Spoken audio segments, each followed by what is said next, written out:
Hello दोस्तों, नमस्कार। India diamond उद्योग माहिती चैनल में तमारू स्वागत है दोस्तों। तो अत्यारे दोस्तों हाली रहेला युद्ध में हीरा उद्योग ने घणी असर थई रही है, केम के अत्यारे ईरान, इजराइल और अमेरिका वच्चे जे युद्ध चाली रह्यु छे तेनी असर हीरा उद्योग पर पड़ी रही है। आम तो बधा उद्योगों पर पड़ी रही है, पण हीरा उद्योग पर वधारे पड़ी रही है।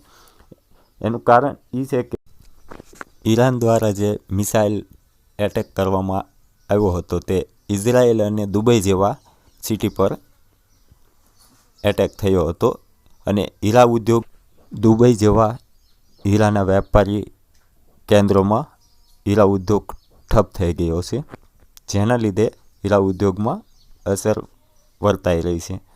पण बे त्रण न्यूज सारा पण आव्या छे, जेना लीधे हीरा उद्योग ने वेग पण मळी शकशे सारो एवो। આપણે ભાવનગરથી જે ભરૂચ જે 30 કિલોમીટર 13 એપ્રિલ 2026 ભાવનગર ભરૂચ જે આપણે સાગર સેતુનું લોકાર્પણ થતાં હીરા ઉદ્યોગને સારો એવો વેગ મળી શકે છે। અને બીજું અત્યારે જે આપણે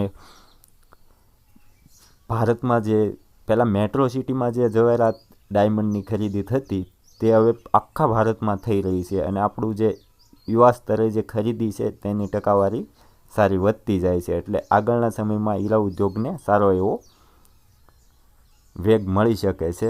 અને દોસ્તો, વિડીયો પસંદ આવે તો લાઇક, શેર અને સબસ્ક્રાઈબ જરૂર કરજો। જય હિન્દ, જય ભારત, વંદે માતરમ।